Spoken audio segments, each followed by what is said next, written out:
നമസ്കാരം. Jose John view എന്ന ഈ ചാനലിലേക്ക് സ്വാഗതം. അമേരിക്ക ഇറാൻ യുദ്ധത്തിൻ്റെ ആക്ടിവിറ്റിക്ക് ഒരു ചെറിയ വ്യത്യാസം വന്നിരിക്കുകയാണ്. കഴിഞ്ഞ ശനിയാഴ്ച രാത്രിയും ഞായറാഴ്ച രാത്രിയും അമേരിക്കയുടെ ഭാഗത്തു നിന്ന് ഇറാനിലേക്ക് വ്യാപകമായ ആക്രമണങ്ങളൊന്നും ഉണ്ടായിട്ടില്ല. ഇറാനിലേക്കുള്ള സീജ് തുടരുകയാണ്. ഇറാനിലേക്ക് കപ്പലുകൾ പോകാനോ വരാനോ അനുവദിക്കാത്ത തരത്തിലുള്ള നേവൽ ബ്ലോക്കേഡ് അത് വളരെ ഇഫക്റ്റീവായിട്ട് അമേരിക്ക നടത്തുന്നുണ്ട്. പക്ഷേ ഇറാൻ്റെ ഉള്ളിലേക്ക് കടന്നുള്ള ആക്രമണങ്ങൾ, ഇറാൻ്റെ തീരത്ത് നടത്തുന്ന വ്യോമ ആക്രമണങ്ങൾ, ഇറാനോട് ചേർന്ന് കിടക്കുന്ന ദ്വീപുകളിലെ വ്യോമ ആക്രമണങ്ങൾ, അതുപോലെ ബോട്ടുകൾക്ക് നേരെയുള്ള ആക്രമണങ്ങൾ, ഇതെല്ലാം 2 ദിവസമായിട്ട് നിർത്തിവെച്ചിരിക്കുകയാണ്. അത് വളരെ സഡനായിട്ടാണ്, മുൻകൂട്ടി പറഞ്ഞിട്ടൊന്നുമല്ല, സഡനായിട്ടാണ് നിർത്തിയത്. വാസ്തവത്തിൽ ഇറാൻ പോലും ഈ പരിപാടി നിർത്തിയത് അറിഞ്ഞില്ല. അതുകൊണ്ട് ശനിയാഴ്ച അവർ അറബ് രാജ്യങ്ങളെ ആക്രമിക്കുന്ന പരിപാടി തുടർന്നിരുന്നു. ഞായറാഴ്ച അവർ പറഞ്ഞു അമേരിക്ക നിർത്തിയതുകൊണ്ട് ഞങ്ങൾ നിർത്തിയെന്ന് പറഞ്ഞു. അവർ നിർത്തിയാലും നിർത്തിയില്ലെങ്കിലും വലിയ വ്യത്യാസമൊന്നുമില്ല. കാരണം ഈ അറബ് രാജ്യങ്ങളുടെ നേരെയുള്ള ആക്രമണം ഏതാണ്ട് മുഴുവൻ തന്നെ അമേരിക്ക തടഞ്ഞു നിർത്തുന്നുണ്ടായിരുന്നു എന്നുള്ളതും ഒരു സംഗതിയാണ്. അതാത് രാജ്യങ്ങളും അമേരിക്കയും ചേർന്ന് തടഞ്ഞു നിർത്തുന്നുണ്ടായിരുന്നു എന്നുള്ളതും ഒരു വസ്തുതയാണ്. എന്തായാലും തൽക്കാലത്തേക്ക് ഈ വാറിനൊരു പോസ് വന്നിരിക്കുകയാണ്. സ്വാഭാവികമായിട്ടും എല്ലാവരും അന്വേഷിക്കും എന്താ ഇപ്പോൾ ഇത് നിർത്താൻ കാരണം.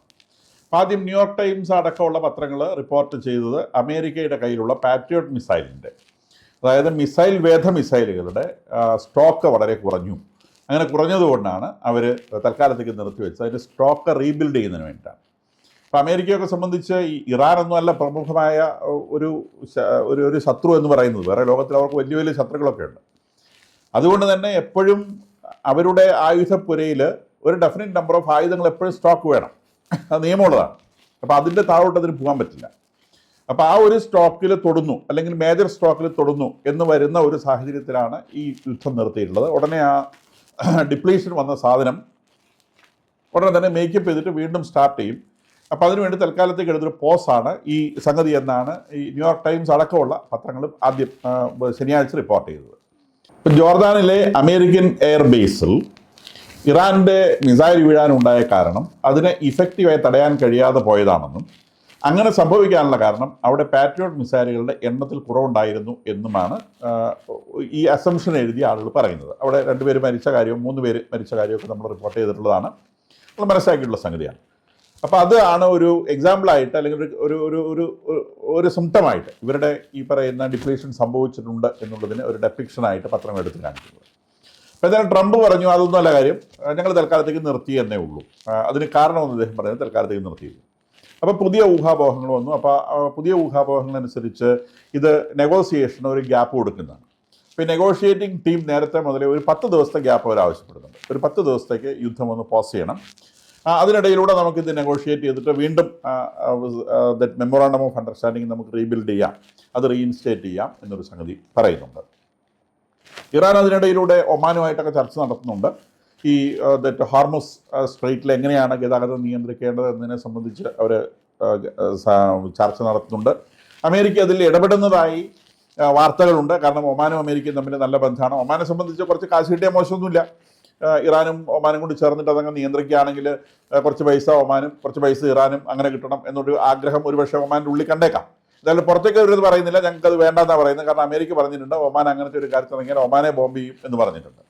അപ്പോൾ അതുകൊണ്ടായിരിക്കാം ഒമാൻ അങ്ങനത്തെ ഒരു ആഗ്രഹം പുറമേക്ക് പ്രകടിപ്പിക്കുന്നില്ല. അപ്പോൾ അതിനിടയിലൂടെ പിന്നീട് അവർ പറഞ്ഞിട്ട് നമുക്ക് കടൽ വീതിച്ചെടുക്കാം, അപ്പോൾ അതിൻ്റെ ഒമാൻ്റെ ഭാഗത്തുള്ള സീയിലൂടെയുള്ള നിയന്ത്രണം ഞങ്ങൾക്ക് വിട്ടുതരിക, ഇറാൻ്റെ ഭാഗത്തുള്ള സീയുടെ നിയന്ത്രണം നിങ്ങളെടുത്തോ, അപ്പോൾ ഞങ്ങളുടെ സീയിലൂടെ ആര് പോകുന്നതിന് ഞങ്ങൾക്ക് ടാക്സ് വേണ്ട, അപ്പോൾ പിന്നെ ഈ പ്രശ്നം കഴിഞ്ഞല്ലോ എന്നൊരു സജഷൻ ഒമാൻ മുമ്പോട്ട് വെക്കുകയും ചെയ്തു. അപ്പോൾ ഇറാൻ ഇപ്പോഴും പറയുന്നത് ഒമാനും ഇറാനും കൂടി ചേർന്നിട്ട് ഈ സ്ട്രൈറ്റ്, ഈ ഹോർമുസ് സ്ട്രൈറ്റ് അവർക്കത് കൺട്രോൾ ചെയ്യണം, ഈ കടലെടുക്ക് അവർക്ക് കൺട്രോൾ ചെയ്യണം. കൂടാതെ അതിൻ്റെ തലസ്ഥാനം ടെഹ്റാനായിരിക്കും വേണം, ഒമാനിലായിരിക്കരുത്. അതിൻ്റെ കൺട്രോളിങ്ങിൻ്റെ തലസ്ഥാനം ടെഹ്റാനിലായിരിക്കണം എന്നുള്ളതാണ് ടെഹ്റാൻ്റെ അഥവാ ഇറാൻ്റെ ഡിമാൻഡ്, ഇറാനിൽ നിന്ന് നെഗോഷിയേറ്റ് ചെയ്യുന്ന ടീമിൻ്റെ ഡിമാൻഡ്. കൂടാതെ ഇതിന് പണം പിരിക്കുകയും വേണം, ഇതാണ് അവരുടെ ആവശ്യം. അപ്പം US ഇതിനകത്ത് എക്സ്ചേഞ്ചസിനുണ്ട് എന്നാണ് പറയുന്നത്. അപ്പോൾ എങ്ങനെയാണ് ഇത് മുന്നോട്ട് പോകുന്നതെന്ന് അറിയില്ല. അപ്പോൾ എന്തായാലും ഹോർമുസ് തന്നെയാണ് ഇതിനകത്ത് പ്രധാനപ്പെട്ട പ്രശ്നം.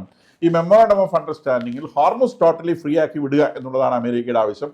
അങ്ങനെ ഫ്രീ ആക്കി വിടാൻ പറ്റില്ല, ഞങ്ങളുടെ പെർമിഷൻ ഇല്ലാതെ ഒരു ഷിപ്പ് പോലും അതിൽ കടന്നു പോകാൻ പറ്റുകയില്ല എന്നുള്ളതാണ് IRGCയുടെ ഡിമാൻഡ്. അതാണ് ഇവിടെ നിൽക്കുന്ന കാര്യം. അതിനെ സംബന്ധിച്ചാണ് അപ്പം എക്സ്ചേഞ്ചസ് നടക്കുന്നത്. അതിനിടയിലൂടെ നെതന്യാഹു ഇന്ന് ഇസ്രായേലിൽ നിന്ന് പുറപ്പെട്ട് നാളെ അദ്ദേഹം US എത്തുന്നുണ്ട്. നെതന്യാഹുവും ട്രംപും തമ്മിലൊരു കൂടിക്കാഴ്ച പ്ലാൻ ചെയ്യപ്പെട്ടിട്ടുണ്ട്. അപ്പോൾ നെതന്യാഹുവും ട്രംപും തമ്മിൽ ഭയങ്കര അകലത്തിലാണ്, വഴക്കാണ്, സൗന്ദര്യപ്പണക്കാണ്, രണ്ടുപേരും അങ്ങോട്ട് മുഖം പിടിപ്പിച്ച് അങ്ങോട്ട് തിരിഞ്ഞിരിക്കുകയാണ് എന്നൊക്കെ പറഞ്ഞുകൊണ്ടുള്ള വാർത്തകൾ ധാരാളം പുറത്ത് വരുന്നുണ്ട്. നമുക്ക് ഊഹിക്കാവുന്നുള്ളൂ, ദേ ആർ ക്ലോസ് ഫ്രണ്ട്സ്. അവർ ഇന്നും ഇന്നലെ തുടങ്ങിയ ബന്ധമല്ല അവരുടേത്. പണ്ട് മുതലേ നെതന്യാഹു ട്രംപിൻ്റെ അച്ഛൻ്റെ കമ്പനിയിൽ ജോലി ചെയ്യുന്ന കാലം മുതൽ അവർ തമ്മിലുള്ള സൗഹൃദമുള്ളതാണ്. അപ്പോൾ അവർ തമ്മിൽ പൊളിറ്റിക്കലായിട്ടുള്ള ഒരു ഡ്രാമ എന്തായാലും പുറത്തുണ്ടാവും. അവർ പിണക്കവാ നീരപ്പ് കാണിക്കും, ഇണക്കവാ നീരപ്പ് കാണിക്കും. അത് അവർ തമ്മിലുള്ള സംഗതിയാണ്. എന്തായാലും നാളെ നെതന്യാഹു ട്രംപിനെ കാണാൻ വേണ്ടി പോകുന്നു. അപ്പോൾ എന്തുകൊണ്ട് ഈ യുദ്ധം നിർത്തി? അപ്പം ഒരു ഊഹം പുറത്തു വരുന്ന ഒരു വലിയ ആക്രമണത്തിന് മുന്നോടിയായിട്ടാണ്. അപ്പം നെതന്യാഹു അവിടേക്ക് പോകുന്നത് ഈ പിക്കാക്സ് മൗണ്ട് എന്ന് പറയുന്ന ഇപ്പോൾ ആണവായുധങ്ങൾ അല്ലെങ്കിൽ ആണവായുധം ഉണ്ടാക്കാൻ വേണ്ടിയുള്ള എൻറിച്ച്ഡ് യുറേനിയം ഇറാൻ സൂക്ഷിച്ചിട്ടുണ്ട് എന്ന് പറയുന്ന മൗണ്ടൻ അല്ലെങ്കിൽ അതിനകത്തേക്ക് നയിക്കുന്ന തുരങ്കങ്ങൾ, അവ നശിപ്പിക്കുന്നതുമായി ബന്ധപ്പെട്ട് ഒരു വലിയ പ്രിപ്പറേഷന് വേണ്ടി താൽക്കാലികമായി നിർത്തിയതാണോ എന്നുള്ളൊരു സംശയവും അന്താരാഷ്ട്ര മീഡിയയിൽ ഉയരുന്നുണ്ട്. എന്തായാലും താൽക്കാലികമായിട്ട് യുദ്ധം നിർത്തിയിരിക്കുന്നു എന്നുള്ളതാണ് ഇപ്പോൾ നമുക്ക് കാണാൻ സാധിക്കുന്നത്. അപ്പം അതിനിടയിലൂടെ ഈ യുദ്ധം വേറൊരു സെനേറിയയിലേക്ക് മാറുന്ന രീതിയും കാണുന്നുണ്ട്. അതിപ്പോൾ റെഡ് സീ ഭാഗത്തേക്കാണ്. റെഡ് സീയിൽ നമുക്കറിയാവുന്നതുപോലെ ബാബേൽ മൻഡേബ് എന്ന് പറയുന്ന ആ സ്ട്രൈറ്റ് സീ ഓഫ് ഏദനിൽ നിന്ന് റെഡ് സീയിലേക്ക് കടക്കുന്നതിനിടയിലുള്ള bottle neck, that is Bab el Mandeb എന്ന് പറയുന്ന ആ കടലിടുക്കിൽ ഹൂതികൾ ഏർപ്പെടുത്തിയിട്ടുണ്ട് എന്ന് അവരവകാശപ്പെടുന്ന ബ്ലോക്കേഡുമായിട്ട് ബന്ധപ്പെട്ടിട്ടാണ് ഇപ്പോഴവിടെ സംഭവങ്ങൾ നടക്കുന്നത്. അപ്പോൾ നമുക്കറിയാവുന്നതുപോലെ ഹൂതികൾ പറഞ്ഞത് സൗദി അറേബ്യയുടെ ഷിപ്പുകളൊന്നും അവിടേക്ക് കടന്നു പോകാൻ അവർ അനുവദിക്കുകയില്ല. അതിനായിട്ട് കാരണമായിട്ട് അവർ പറയുന്നത് സൗദി അറേബ്യ അവരുടെ സന എയർപോർട്ടിനും ഹൊദൈദ സീ പോർട്ടിനും സീജ് ഏർപ്പെടുത്തിയിട്ടുണ്ടെന്നാണ്. കൂടാതെ കഴിഞ്ഞ ദിവസം ഒമാൻ്റെ ഹൂതികളുടെ നിയന്ത്രണത്തിലുള്ള ഖമറാൻ ഐലൻഡ് എന്ന് പറയുന്ന ഒരു ഐലൻഡ്, അത് റെഡ് സീയിലുള്ള ഒരു ഐലൻഡാണ്, യമനോട് ചേർന്ന് കിടക്കുന്ന ഒരു ഐലൻഡാണ്. ആ ഐലൻഡിലും സൗദി അറേബ്യ ആക്രമണങ്ങൾ നടത്തിയതായിട്ട് പറയപ്പെടുന്നുണ്ട്. അപ്പം അവിടെ സൗദി അറേബ്യ പറയുന്ന അവിടെ ആക്രമണങ്ങൾ നടത്തിയത് അവിടെ ഇവരുടെ ഈ കടലിലേക്ക് നോക്കുന്ന റഡാർ സിസ്റ്റങ്ങളും അതുപോലുള്ള സംവിധാനങ്ങളൊക്കെ ഉണ്ട്. അതുപോലെ ഈ സന എയർപോർട്ടിലെയും ഈ ഹൊദൈദ എന്ന് പറയുന്ന സീ പോർട്ടിലെയും ഇത്തരം സർവീലിയൻസ് സംവിധാനങ്ങൾക്കാണ് അവർ കേടുവരുത്തിയത്. അവിടെ ഇരുന്നുകൊണ്ടാണ് അല്ലെങ്കിൽ ആ സർവീലിയൻസ് സംവിധാനങ്ങൾ ഉപയോഗിച്ചുകൊണ്ടാണ് ഇവരെ ഈ റെഡ് സീയിലൂടെ കടന്നു പോകുന്ന ഷിപ്പുകളെ ലൊക്കേറ്റ് ചെയ്യാൻ ശ്രമിക്കുന്നതും അതുവഴി ആ കപ്പലുകളെ ആക്രമിക്കാൻ ശ്രമിക്കുന്നതും എന്നാണ് സൗദി അറേബ്യ പറയുന്നത്. അപ്പോൾ സൗദി അറേബ്യയുടെ 2 കപ്പലുകൾ ഈ ഹൂതികൾ ആക്രമിച്ചതായി ഹൂതികൾ അവകാശപ്പെട്ടിരുന്നു. ഒരെണ്ണം ആക്രമിക്കപ്പെട്ടതായി സൗദി അറേബ്യ അംഗീകരിച്ചിട്ടുമുണ്ട്. ഇപ്പോൾ ഇറാനും ഹോർമുസ് കടലിലേക്ക് ഇതേ പണി ചെയ്യുന്നുണ്ട്. അവർ പറയുന്നത് ഞങ്ങളുടേതല്ലാത്ത റൂട്ടിലൂടെ, അതായത് ഒമാനോട് ചേർന്ന് പോകുന്ന റൂട്ടിലൂടെ കടന്നു പോകുന്ന കപ്പലുകളെ ആക്രമിക്കുമെന്ന് എല്ലാ ദിവസവും അവർ പ്രസ്താവന ഇറക്കുന്നുണ്ട്. അതിനിടയിലൂടെ അവർ പറഞ്ഞു ഇന്നലെ ഇപ്പം നമ്മുടെ പത്രങ്ങളൊക്കെ റിപ്പോർട്ട് ചെയ്യുന്നു അവിടെ മൈനിൽ തട്ടി പൊട്ടി ഒരു കപ്പൽ തകർന്നു പോയിരിക്കുന്നു എന്ന് ഇറാന്റെ ടാസിം എന്ന് പറയുന്ന ന്യൂസ് ഏജൻസി, വാർത്താ ഏജൻസി റിപ്പോർട്ട് ചെയ്തിട്ടുണ്ട്. പക്ഷേ ലോകത്തിൽ വേറെ ഒരു വാർത്താ ഏജൻസി അങ്ങനെ റിപ്പോർട്ട് പുറത്തുവിട്ടിട്ടില്ല എന്ന് മാത്രമല്ല, ഇന്റർനാഷണൽ മാരിടൈം ഓർഗനൈസേഷൻ അങ്ങനെ ഒരു സംഭവം നടന്നതായി അവർ റിപ്പോർട്ട് ചെയ്യുന്നതേ ഇല്ല. അത് കൂടാതെ മിനിഞ്ഞാന്നും അവിടെ ഒരു ഷിപ്പ് ആക്രമിക്കപ്പെട്ടു എന്ന് ഇറാൻ പറയുന്നുണ്ട്. അതും ഇന്റർനാഷണൽ മാരിടൈം ഓർഗനൈസേഷൻ വെരിഫൈ ചെയ്തിട്ടില്ല. അതിൻ്റെ അർത്ഥം ഇവർ പറഞ്ഞുകൊണ്ടിരിക്കുന്നത് അത് ആക്രമണം നടക്കുന്നില്ല, ആളുകളെ പേടിപ്പിക്കുകയാണ്. നിങ്ങൾ അതിലെ പോകുമ്പോൾ ആ നിങ്ങളുടെ കപ്പൽ മൈനിൽ തട്ടും, ഞങ്ങളുടെ മൈൻ ചെയ്തിട്ടുണ്ട് എന്ന് പറയാൻ വേണ്ടി, ഇല്ലെങ്കിൽ ഞങ്ങൾ ഇത് മിസൈൽ വെച്ച് ആക്രമിക്കും. അപ്പോൾ പേടിച്ചിട്ട് ആരും ആ വഴിക്ക് പോകരുത്. ഞാൻ പറഞ്ഞല്ലോ, പണ്ട് നമ്മുടെ കേരളത്തിൽ ബന്ദ് നടത്തുമ്പോൾ ബസ്സിന് കല്ലെറിയുന്നത് പോലെ ഏതെങ്കിലും ഒരു ബസ്സിൽ കല്ലെറിഞ്ഞിട്ട് പേടിച്ച് കഴിയുമ്പോൾ ആരും ആ വഴിക്ക് പോകില്ല എന്ന് പറയുന്ന പോലെ ഇവർ ദിവസവും ടി വിയിൽ വിളിച്ച് പറയടാ 10 കപ്പലിനെ ആക്രമിച്ചു, 25 കപ്പലിനെ ആക്രമിച്ചു, വേറെ ആരും ഇത് ആക്രമിച്ചതായിട്ട് കണ്ടിട്ടില്ല. അപ്പോൾ ആരും ആ വഴിക്ക് ചെല്ലാതിരിക്കാൻ വേണ്ടി, ആ വഴി കടന്നു പോകാതിരിക്കാൻ വേണ്ടിയുള്ള ഹമാസിൻ്റെ ഒരു ടെക്നിക്കാണ്. അതുപോലെ തന്നെയാണ് ഹൂതികളും. അവർ ഒരു കപ്പലിനെ ആക്രമിക്കും, എന്നിട്ട് 10 എണ്ണത്തിനെ ആക്രമിച്ചു എന്ന് വിളിച്ചു പറയും. അപ്പോൾ പേടിച്ചിട്ട് ആരും ആ വഴിക്ക് പോകരുത്, ഇതാണ് അവർ ഉദ്ദേശിക്കുന്നത്. അപ്പോൾ നമ്മൾ മനസ്സിലാക്കുന്നത് ഈ ഹൊദൈദ സന എന്ന് പറയുന്ന രീതിയിൽ സന സീ എയർപോർട്ടിലും ഹൊദൈദ സീ പോർട്ടിലും ഇവരെ സീജ് ഏർപ്പെടുത്തിയിട്ടുണ്ട് സൗദി. എങ്ങനെയാണ് അവർക്കവിടെ സീജ് ഏർപ്പെടുത്താൻ പറ്റുക? ഈ ബാബേൽ മന്ദേബ് എന്ന് പറയുന്ന ഒരു സ്ട്രൈറ്റ് ആണ്, അത് ഹൂതികളുടെ പൂർണ്ണ നിയന്ത്രണത്തിലൊന്നുമല്ല. ആ സ്ട്രൈറ്റിന് നടുക്ക് നമ്മൾ കഴിഞ്ഞ ദിവസം സൂചിപ്പിച്ചതുപോലെ പെരീം എന്ന് പറയുന്ന ഒരു ഐലൻഡ് ഉണ്ട്. ആ സ്ട്രൈറ്റിന്റെ ഏകദേശം മധ്യഭാഗത്താണ്. സ്ട്രൈറ്റിന് ഏകദേശം ഒരു 30-40 കിലോമീറ്റർ വീതിയാണ്. വീതി വേരി ചെയ്ത് വരുമല്ലോ, ഏത് സ്ട്രൈറ്റിനും വേരി ചെയ്ത് വരും. ഏറ്റവും കുറവ് വീതിയുള്ള സ്ഥലത്ത് 30 കിലോമീറ്റർ വീതിയാണ്. അപ്പോൾ ഇതിൻ്റെ സെൻട്രലായിട്ടൊരു കുഞ്ഞു ദ്വീപുണ്ട്, വളരെ ചെറിയ ദ്വീപാണ്, 4 സ്ക്വയർ കിലോമീറ്റർ ഉള്ളൂ. അത് ഒരു വോൾക്കാനിക് ഐലൻഡാണ്. അപ്പോൾ ആ വോൾക്കാനിക് ഐലൻഡ് സൗദിയുടെ കൺട്രോളിലാണ്, ഇസ്ലാമിക് ഫോഴ്സുകളുടെ കൺട്രോളിലാണ്. അപ്പോൾ അതുകൊണ്ട് അത് സൗദിയുടെ പിന്നെ ഒഫീഷ്യൽ യമൻ ഗവൺമെൻറ് ഒക്കെ നിയന്ത്രണത്തിലാണ് ആ ദ്വീപുള്ളത്. സ്വാഭാവികമായിട്ട് അവിടെ US സാന്നിധ്യമുണ്ട്. അപ്പോൾ ആ ദ്വീപിലിരുന്നു കൊണ്ട് ഈ ഹൂത്തികൾക്ക് നിയന്ത്രിക്കാൻ കഴിഞ്ഞൊക്കെ വളരെ പെർഫെക്റ്റ് ആയിട്ട് ഈ സൗദി അറേബ്യയ്ക്ക് ഇതിനെ നിയന്ത്രിക്കാൻ കഴിയും. ഹൂതികളെ സംബന്ധിച്ച് ആക്രമിക്കാൻ മാത്രമേ പറ്റുള്ളൂ, നിയന്ത്രിക്കാനൊന്നും പറ്റില്ല. അവർക്ക് അവിടെ ഒരു കപ്പൽ വേണേൽ ആക്രമിക്കാം, അവരുടെ ഹൂതികളുടെ കയ്യിലുള്ള യമനിലെ മെയിൻലാൻഡിൽ നിന്ന് മിസൈലുകൾ അയച്ചുകൊണ്ട്, അല്ലെങ്കിൽ അവരുടെ നിയന്ത്രണത്തിലുള്ള റെഡ് സീയുടെ ഉള്ളിലേക്കുള്ള ദ്വീപുകളിൽ ഇരുന്നുകൊണ്ട്, ഞാൻ നേരത്തെ പറഞ്ഞതുപോലത്തെ കമരൻ ഐലൻഡിൽ ഇരുന്നുകൊണ്ടൊക്കെ അവർക്ക് ഷിപ്പുകളെ ആക്രമിക്കാം. നേരെ മറിച്ച് കറക്റ്റ് സ്ട്രൈറ്റിൻ്റെ ആ സെൻട്രലിലുള്ളത് സൗദി അറേബ്യയുടെയും യമനിലെ ഔദ്യോഗിക ഭരണകൂടത്തിൻ്റെയും നിയന്ത്രണത്തിലുള്ള പെരീം എന്ന് പറഞ്ഞ ഐലൻഡാണ്. ആ ഐലൻഡിൽ ഇരുന്നുകൊണ്ട് സൗദി അറേബ്യയ്ക്ക് പൂർണ്ണമായിട്ടും അവിടുത്തെ മാരിടൈം മൂവ്മെൻറ്റ് നിയന്ത്രിക്കാൻ പറ്റും. അപ്പോൾ അവിടെ ഇരുന്നുകൊണ്ട് അവർ ഈ യമനി ഫോഴ്സിന്, അതായത് ഹൂത്തികൾക്ക് യാതൊരു തരത്തിലുള്ള സപ്ലൈയും കിട്ടുന്നില്ല എന്ന് അവർ ഉറപ്പാക്കുന്നുണ്ട്. അപ്പോൾ അതിൻ്റെ ദേഷ്യത്തിനാണ് സൗദി അറേബ്യയുടെ കപ്പലുകളെ ഹൂത്തികൾ ആക്രമിക്കുന്നു എന്ന് പറയുന്നത്. വാസ്തവത്തിൽ ഇറാനിൽ നിന്ന് ഉത്തരവ് കിട്ടിയതിൻ്റെ പേരിൽ നിവർന്നു നിൽക്കാൻ ശേഷിയില്ലെങ്കിലും ഉള്ള ശേഷി വെച്ച് അവരെ സൗദി അറേബ്യയുടെ ഷിപ്പുകളെ ആക്രമിക്കുന്നതാണ് കണ്ടത്. അപ്പോൾ അതിനിടയിലൂടെ അവർ ഇന്നലെ സൗദിയിലെ 2 സിറ്റികൾ കൂടി ആക്രമിച്ചതായി അവകാശപ്പെടുന്നുണ്ട്. യാൻബു ജിസാൻ എന്ന് പറയുന്ന 2 സിറ്റികൾ. ആ സിറ്റികളിലെ ആരംകോ എന്ന് പറയുന്ന സൗദിയുടെ വലിയ oil refinery chain of refineries ഉള്ള ആരംകോ എന്ന് പറയുന്ന കമ്പനിയുടെ റിഫൈനറികളെ ആക്രമിച്ചതായിട്ടാണ് ഹൂതികൾ അവകാശപ്പെടുന്നത്. സൗദി അറേബ്യ അത്തരം ആക്രമണങ്ങളൊന്നും അവരുടെ റിഫൈനറികളെ തൊട്ടിട്ടില്ല എന്നും അവർ ആക്രമിക്കാൻ ശ്രമിച്ചതിനൊക്കെ തങ്ങൾ ഡിഫ്യൂസ് ചെയ്തിട്ടുണ്ട് എന്നും സൗദി അറേബ്യ പറയുന്നുണ്ട്. അവർക്ക് ഡിഫ്യൂസ് ചെയ്യാൻ പറ്റിയിട്ടില്ല, ഞങ്ങൾ ശരിക്കും അത് തകർത്തിട്ടുണ്ട് എന്ന് വീണ്ടും ഹൂതികൾ അവർ ടെലിവിഷനോട് വിളിച്ചു പറയുന്നുണ്ട്. അത് ഇറാനിലുള്ളവരുടെ IRGC സുഹൃത്തുക്കളെ കാട്ടാൻ വേണ്ടിയാണ്. എന്തായാലും ഒരു അന്താരാഷ്ട്ര മീഡിയയും ആരംകോയുടെ ഏതെങ്കിലും ഒരു ഓയിൽ റീഫൈനറി ആക്രമിക്കപ്പെട്ടതായി റിപ്പോർട്ട് ചെയ്തിട്ടില്ല. സൗദിയിലൊന്നും വാർത്തകൾക്ക് യാതൊരു നിയന്ത്രണവുമില്ല, ആർക്ക് വേണമെങ്കിലും എവിടെ പോയിട്ടും റിപ്പോർട്ട് ചെയ്യാവുന്നതാണ്. അപ്പോൾ ഈ യാൻബു ജിസാൻ എന്ന് പറയുന്ന സിറ്റികളിലെ ആരംകോ ഫെസിലിറ്റി ആക്രമിച്ചു എന്ന് ഹൂത്തികൾ അവകാശപ്പെടുന്നു. അതിന് കാരണമായിട്ട് അവർ പറഞ്ഞത് ഈ സന ഹൊയ്ദ പോർട്ടുകൾക്ക് ഏർപ്പെടുത്തിയ സീജും അവരുടെ കമരൻ ഐലൻഡിൽ നടത്തിയ ആക്രമണവുമാണ്. എന്തായാലും ശരി, ഈ റെഡ് സീയുടെ വക്കിലേക്ക് ഈ ആക്രമണം ചെറുതായി നീങ്ങുന്നതായി നമ്മൾ കാണുന്നുണ്ട് എന്നുള്ളത് ഒരു വസ്തുതയാണ്. അപ്പോൾ അമേരിക്ക ഇതുവരെ ഹൂതികൾക്കെതിരെ ആക്രമണമൊന്നും നടത്തിയിട്ടില്ല, അതിലേക്ക് നീങ്ങുന്നുണ്ടോ എന്ന് നമുക്ക് പറയാനാവില്ല. പിന്നെ പുതിയൊരു ഡെവലപ്മെന്റ് ഉണ്ടായിട്ടുള്ളത് ഉക്രൈൻ ഇറാന്റെ ഒരു കപ്പലിനെ കാസ്പിയൻ സീയിൽ ആക്രമിച്ചു എന്നുള്ളതാണ്. കാസ്പിയൻ സീയിലുള്ള തങ്ങളുടെ ഒരു കപ്പലിനെ ഉക്രൈൻ ആക്രമിച്ചുവെന്നും അതുകൊണ്ട് അതിന് പകരം തങ്ങൾ ചെയ്യുമെന്നും IRGC പറയുകയുണ്ടായി. തങ്ങൾക്കിട്ട് ആക്രമിച്ചാൽ തങ്ങൾ വെറുതെ വിടുകയില്ല.